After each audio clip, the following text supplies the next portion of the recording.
guys, and welcome back to my channel. So this is a highly requested video and I'm finally sitting down to film 10 things I love about Iceland. Okay, number one is the language. No, I'm only kidding. So number one is nature. Iceland is an incredibly unique place. As soon as you land, you literally feel like you've landed on another planet.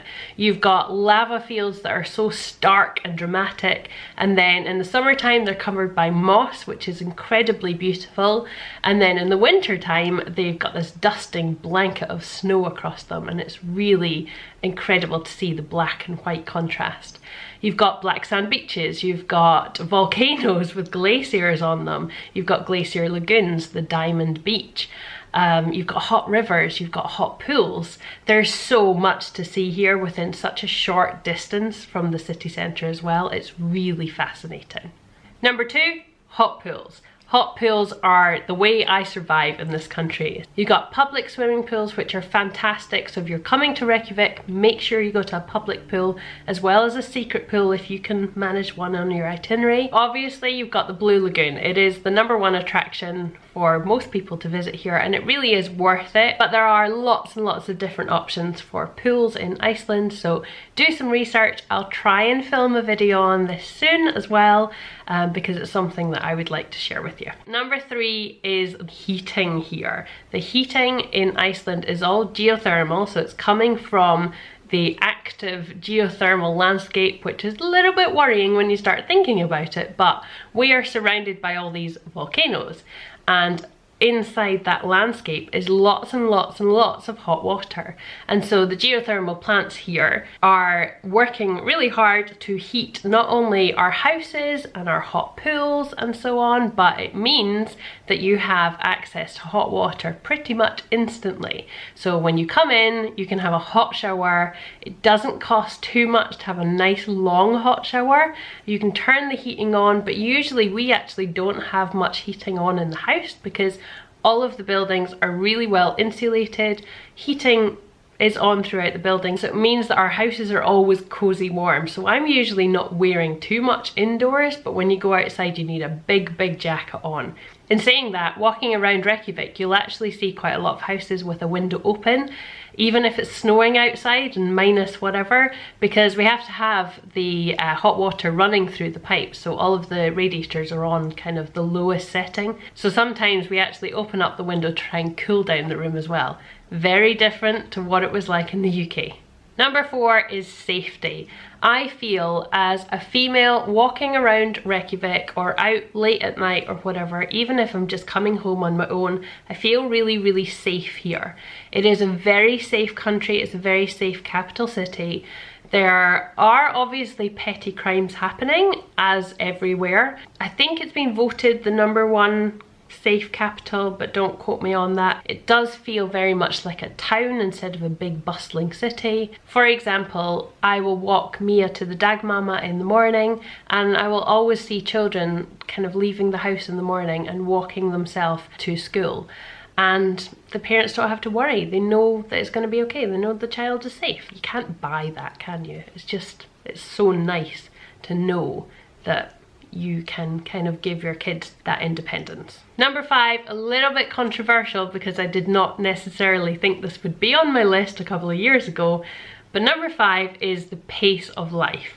Now, Iceland is a very slow, relaxed kind of lifestyle. This drove me a little bit crazy when I first moved here, because coming from an ambitious sort of lifestyle in the academic world, this was very difficult for me to get into. But now I am completely on board with it and enjoying motherhood, enjoying working for myself, and just enjoying that kind of relaxed pace of life here. Yes, I'm maybe not as productive as I used to be, or maybe I still want to be, but there's no pressure on me whatsoever, and it's just so nice. Part of that is Ingemar. He has kind of taught me this and forced some of it into me. But it really is an Icelandic trait to be just so chill and kind of dust. It'll all work out. And I really appreciate that now, because it's such a healthier way of living, and I tend to kind of plan things out And that works through a lot of different things in our lifestyle, from, what can I give you, like shopping, our 30-day no spend challenge, really thinking things through before you take action, before you purchase something or invest in something, and just taking time to do things really properly. Not saying that everything in Iceland is done properly. And I think some of that has to do with the weather here. So because we have such a difference in summer and winter time, because in the winter time you really do just want to hibernate.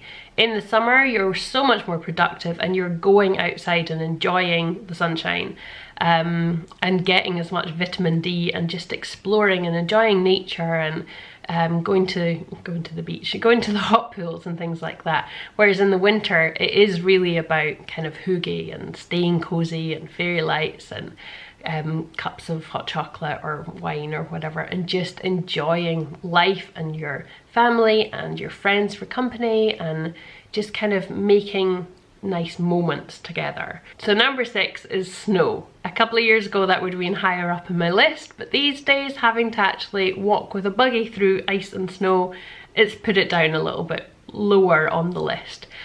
Snow is beautiful, it's magical, it just transforms the landscape, it brightens up the day as well, and it feels so much more magical. And yeah, you end up getting Christmassy a lot quicker. But I'm okay with that. So at the moment it is, what, the 6th of November as I film this, and there was snow yesterday. It's a little bit white outside with frost, but it's pretty much just all gone because the sun is shining. The next couple of weeks it's gonna be pretty white outside, and yeah, getting the snow boots on and going out to play with Mia in the snow will be so much fun. Number 7, Northern Lights. Now this is only number 7 on the list because they're not there all the time. Obviously you need to have a dark night to be able to see them, so in the summertime you do not get the Northern Lights. Seeing the Northern Lights for the first time, you might think I was blown away and it was all magical, and maybe some people watching have that kind of experience. But the first time I saw them, they were just kind of like a naff little cloud in the sky. And I just thought, wow, was that what I've been waiting for however many nights of trekking around and trying to find them. But then I saw them maybe like a 4 or 5 on the scale, and they were phenomenal. So the second time that I saw them, when I saw real aurora dancing, was truly magical. It was incredible, and you genuinely cannot believe your eyes. It's the weirdest thing to see in the sky, and it really does take over the entire sky. So when people ask me, where should I look?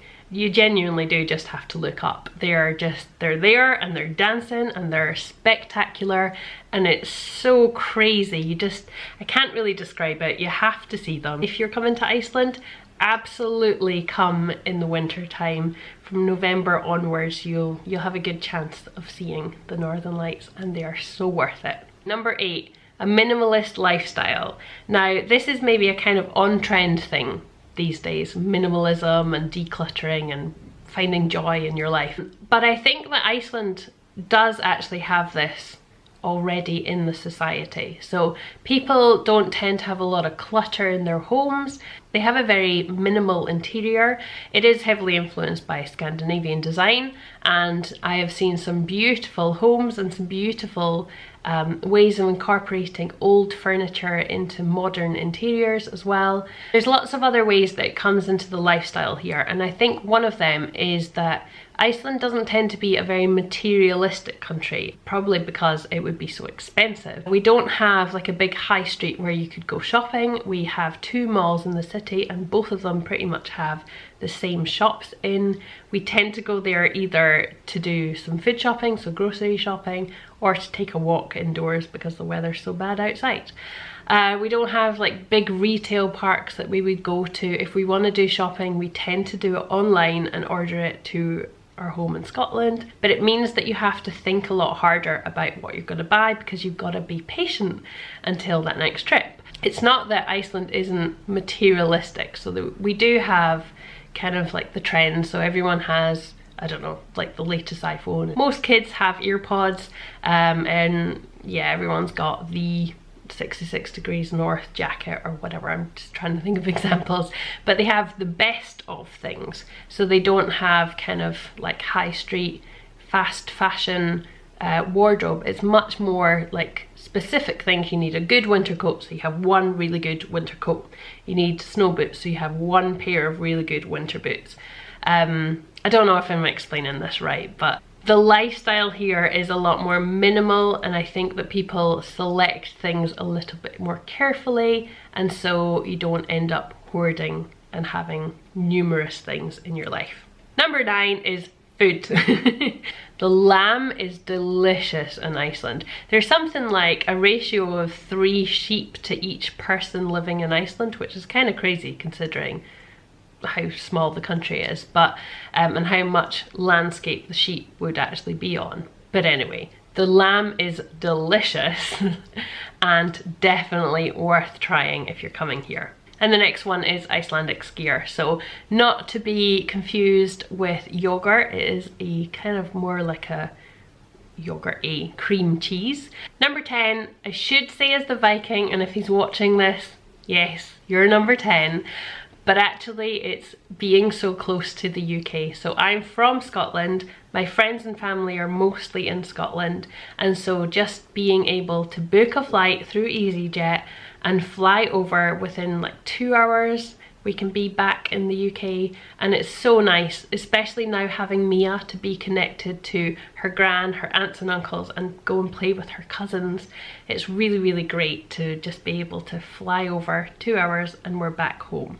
So we get to have the benefits of living in this wonderful country here, but also being able to have our second home back in Scotland as well. Edinburgh is also where I met the Viking, so I'm gonna say that it's a joint number 10. So there we go, stay tuned because I'm gonna be brave, and next up I'm gonna film 10 things I hate or dislike about Iceland. So make sure to subscribe so that you don't miss that. Click the little bell so that you get a notification of new videos. Thumbs up this one to encourage me to keep filming these kind of sit down videos, and I'll see you in the next one.